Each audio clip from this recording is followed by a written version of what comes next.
Hello and welcome to the NFL Experts mock draft special, where today we're going to be giving you my and Dave's mock drafts. The draft is an official week. It's in 7 days, next Thursday.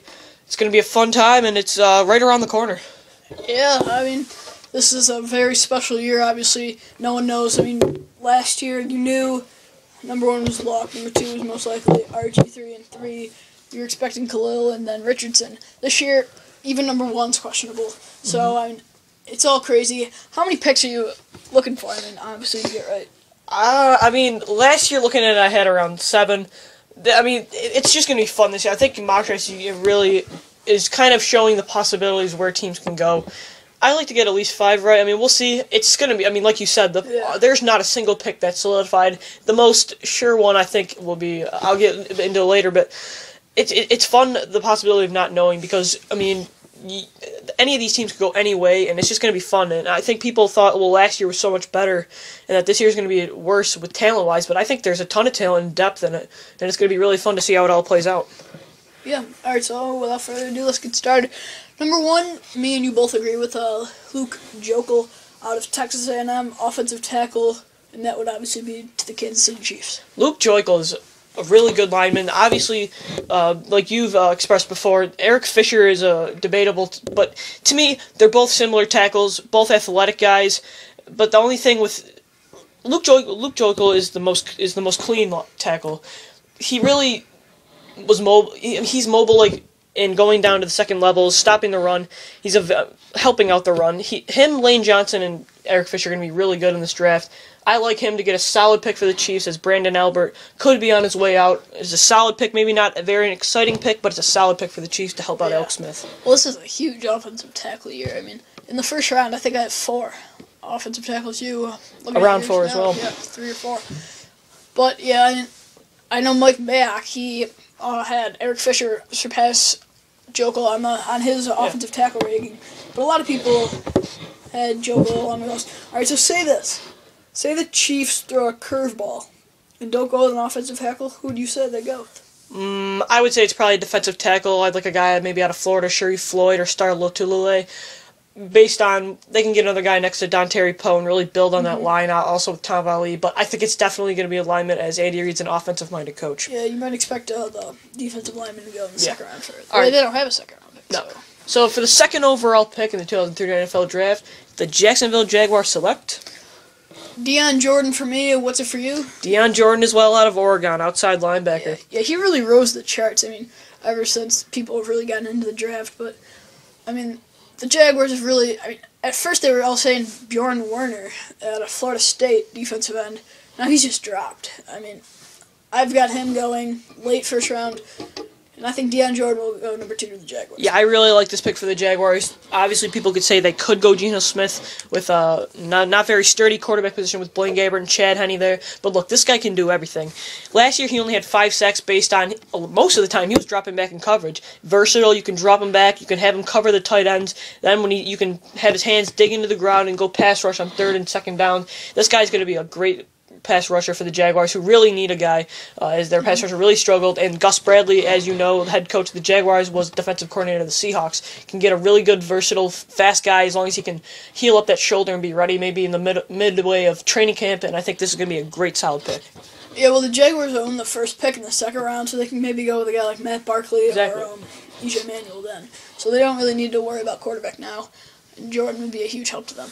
Number 3 for the Oakland Raiders, who do you have? For the 3rd overall pick, I have the Oakland Raiders selecting Sharif Floyd, defensive tackle out of Florida. I think pretty much everybody has this going in their mock draft. The Raiders have a lot of holes they need to fill up with. That Carson Palmer trade really hurt them cap-wise and picks-wise. Look, they're really set up here. They can go in many ways. The thing is, with all these teams going out to get quarterbacks in the free agency, it kind of says something about the quarterback class. They could go Geno Smith, but they have Terrell Pryor, who they like, and now Matt Flynn, who they got from the Seahawks. Sharif Floyd, a big-time guy, can really stop the run, and he's also an underrated pass rusher, and he's fast, and he's just a complete defensive tackle, and he's really going to help, as Bryant also left. Desmond Bryant, their defensive tackle from the Raiders, also left. So this is a great pick for them. Yeah, I agree with Sharif Floyd there.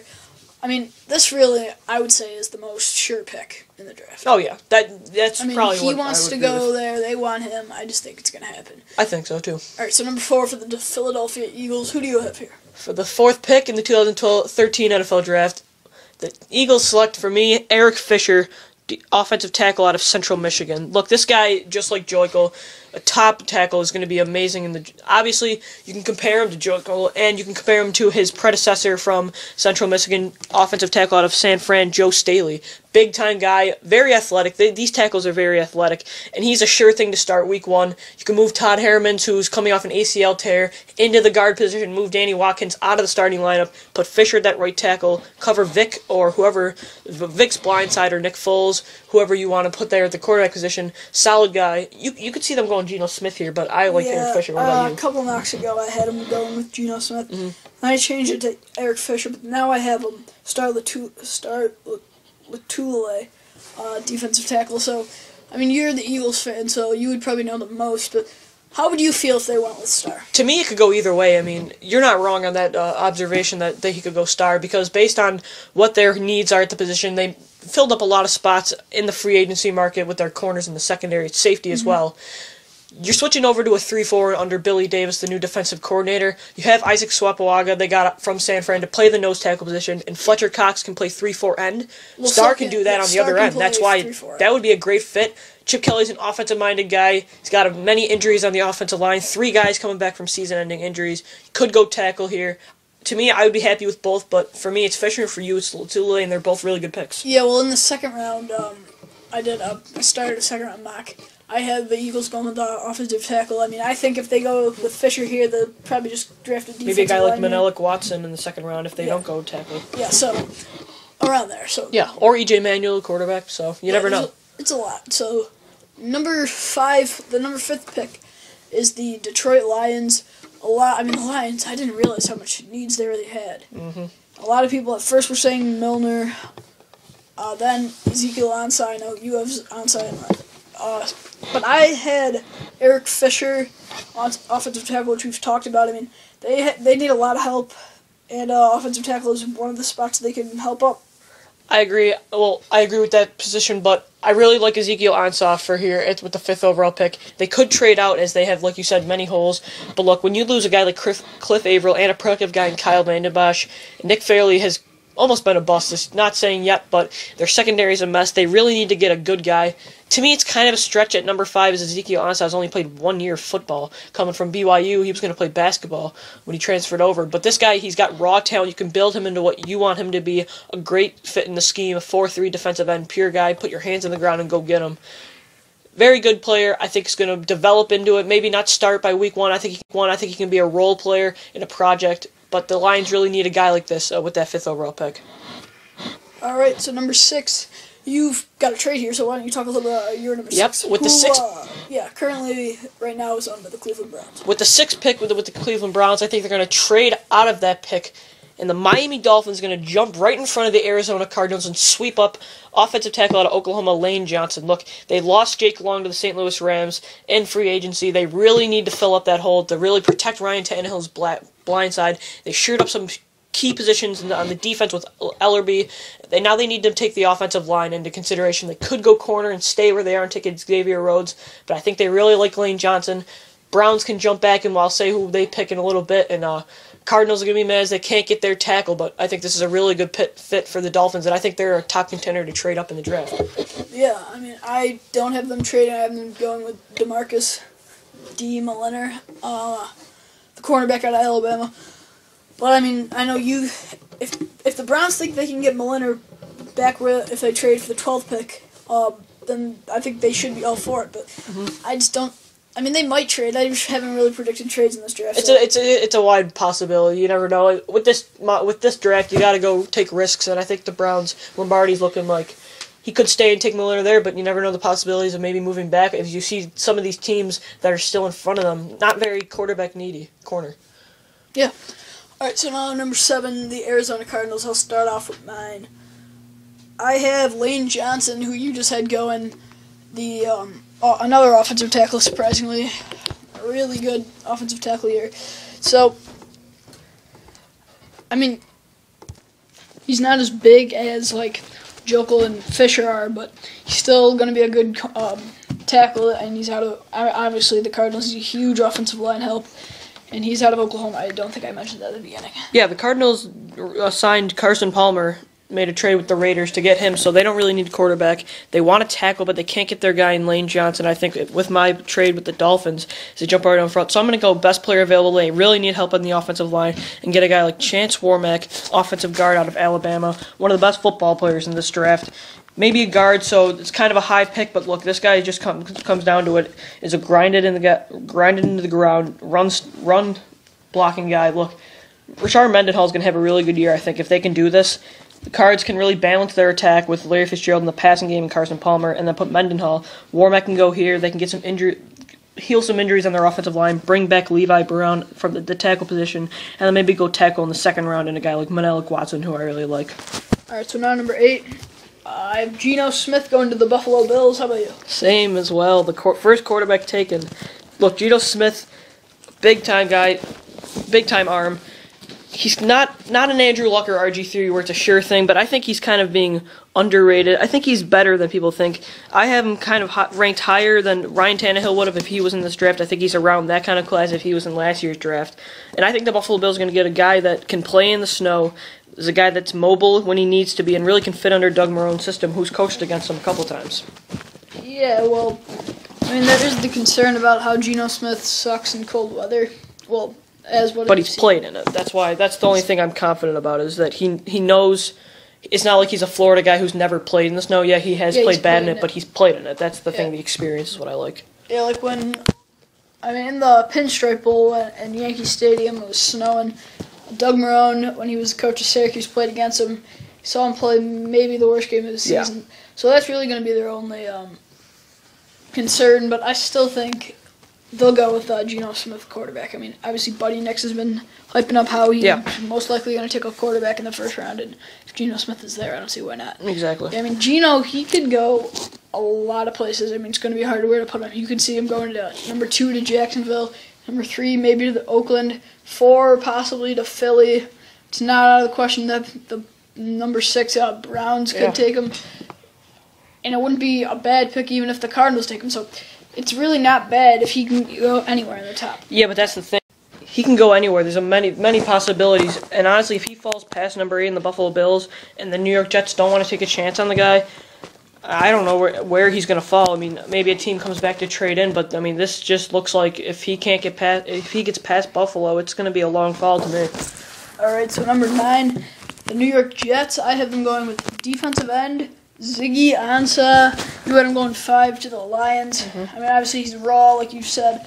He hasn't played much, but I think he's got a tremendous upside, and that's why I think he deserves to go in the top 10. My number 9 pick for the New York Jets is Jarvis Jones, the outside linebacker out of Georgia. Not very impressive in his pro day, ran a 4.9 in the 40-yard dash, but he's not a workout guy. He's just when you watch the film, this guy is just all over the field. Interceptions, sacks. This guy can line up right off opposite side of first-round pick of last year, Quentin Coples, who produced last year. If you can get another guy to pay attention on the other side to, and really, it would really help the line in general. And Jarvis Jones, to me, can start week 1, and I think he's potential of getting double-digit sacks his first year. The only reason he drops past a guy like Deion Jordan is his versatility, and then with Ezekiel Ansah, I think he fits the line scheme more than Jarvis Jones does. And Rex Ryan will get a good pass rusher in Jarvis Jones. All right, so number 10 for the Tennessee Titans, I have Jonathan Cooper, the offensive guard. What do you have for that? I have as well Jonathan Cooper, the offensive guard out of North Carolina. Most athletic guard I've seen probably in all drafts that I've watched. This guy can play tackle too, very versatile. But I think if you can put him with the Tennessee Titans at the guard position on the opposite side of Andy Levitre to help out Chris Johnson, it'll do wonders for this team and really help protect Jake Locker too, who suffered a lot of injuries last year. All right, so number 11 for the San Diego Chargers, I have Chance Warmack, the other guard, who's projected probably going to go in the top. I mean, the Chargers need help on their line, and with those 3 main tackles gone and Cooper gone, I think they're just going to have to go with. So I think they just need to get Warmack just to help out their offensive line. My 11th pick for the San Diego Chargers is defensive tackle out of Utah, Star Lotulelei. This guy is a big-time defensive tackle. Had an heart issue, but everything's okay with him. They want an offensive lineman, could move up, but I think the Dolphins get that pick where the Browns would like to move back and get Lane Johnson. And the Chargers would also, to me, want to go offensive line. They could have went Chance Warmack, like you said. I don't think he's there. I think the Cardinals will take him, so they go best player available. And they can use help on the defensive line as they spent in the first pick last year, Melvin Ingram, pass rusher, so they could use another guy to help shore up the middle of the field and stop the run, and I think Latulier is going to be a good pick for him. Alright, so now number 12 for the Miami Dolphins. I mean, in free agency, obviously everyone knows what they did. They really helped out their defense and offense, but one position they still are desperately needing help for is cornerback. So I think they'll bring in Xavier Rhodes out of Florida State. Wait, is he out of Florida State? Yep. Yeah, that's right. So, wait, no. Yeah, out of Florida State. How about you for Miami? Miami, I have moving up. So for here, I have the Cleveland Browns at the 12th position, and I have them taking the top corner, D. Milliner, out of Alabama. They knew they can get him at number 6, but they think, well, maybe we can move back and get some extra picks in the later rounds. Michael Lombardi, the newly signed GM for the Cleveland Browns. When you look at these teams, like I said before, none of them really have cornerback needs, so they know they can move back and still get them. And they take D. Milliner, a shutdown guy can go opposite Joe Hayden. Milliner, they had some questions about his speed, but ran a 4.5 in the combine, so that's not a question anymore. And he's just a great physical corner that'll really help out the Cleveland Browns defense. Yeah. All right, so now for number 13, the Tampa Bay Buccaneers. At first, I just changed this from Star Latulier, who I moved up to 4 of the Philadelphia Eagles, to Desmond Trufant, cornerback out of Washington. They also need cornerback help, and I mean, there's been talk about the Revis trade with them, but it hasn't happened yet. So if it doesn't happen, I think they'll go with corner and Trufant. Yeah, they would love to have Darrelle Revis, but at the right price. Reports have been saying that the Jets are asking for way too much. But to me, I don't think it is way too much, because you're talking about the best corner that there's been in a long time. Well, yeah, I mean, if it's a first-round pick, exactly, and you draft one there, so you have Xavier Rhodes. Who would you rather have, Revis or Rhodes? Obviously Revis, so, but it depends on the price and the picks that you have to give up for your future. That's why I have them here at number 14, taking the 13. I'm sorry, taking Xavier Rhodes out of Florida State. Physical guy, can also move to safety. Obviously, they won't need it, but he's a physical guy, corner, big. Not many interceptions based on because he plays the press coverage, which really fits in. Tampa Bay was one of the worst secondaries in the league last year, if not the worst. You signed Deshaun Goldson, the safety from San Fran in the free agency. Have a rookie in Mark Barron, and now with this guy, a shutdown corner. All right, so number 14, me and you both agree with Sheldon Richardson, the defensive tackle out of Missouri. For the Carolina Panthers, Sheldon Richardson's going to be a really good pick. They could have had Starr, but I think the Chargers take him here. Sheldon Richardson is probably the best pass rushing defensive tackle. Big time nose tackle he can play there as well. Fourth, he's very versatile.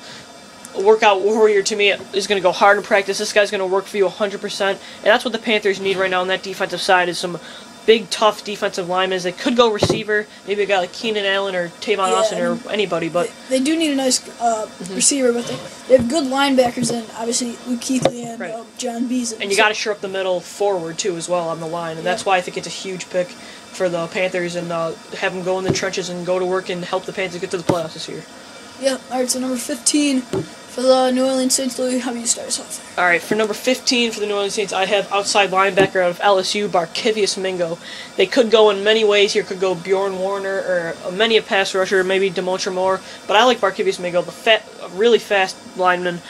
Can play outside linebacker. Not sure if he can really play DE. I don't think he's big enough. He wasn't as consistent as some of these pass rushers. That's why I think he falls down to here. But the Saints are going to get a big-time pass rusher that can really help contribute in Week 1 of the starting of the season. Well, they lost Will Smith, so I think Barkevious Mingo's a really big piece. They could go offense, but I think they need to shore up some defensive pressure with the pass rush. Yeah, I mean, they were the worst defense in the league last year at 32. That's why I also had them going with Kiki Mingo. So, number 16 to the St. Louis Rams. I have them going with Tavon Austin, who might be the most explosive player in this draft. I mean, he's rosing up charts out of West Virginia, wide receiver. Do you as well have that? I have Tavon Austin as well out of West Virginia. Yeah, so. Look, this guy is exactly like Percy Harvin. He is the most explosive player in this draft. Can kick return, punt returning, receiver, can line up in the running back. That's exactly what the Rams needed. They lost Danny Amendola in free agency. Have a guy go on the other side of Gibson. He can play in the slot too. This guy's going to be a big-time receiver. His durability is a concern with his size, but I think he's going to be all right, and I think he's going to give Sam Bradford a big-time weapon, as they could go with him on their other pick, but as they have 2 first-round picks. But I think they don't take a chance on losing this guy, and they take him right here. All right, so now number 17 for the Pittsburgh Steelers. I had Jarvis Jones, the outside linebacker out of Georgia. I mean, like you said, he's a great player. They also need a receiver here. Like, I know you have him going Cordell Patterson. They don't really have the deep threat losing Mike Wallace, but I think they also lost James Harrison, so I think they could also use another outside linebacker in Jarvis Jones. With the 17th pick, I have the Steelers taking Cordell Patterson out of Tennessee. A raw receiver. A lot of people are putting him at the top of the receiving core. I like Tavon Austin as the top guy, I think, based on what he can do for the certain fit. Cordell Patterson is just like Mike Wallace, where he's a fast, big, nice hands receiver, but the only thing is his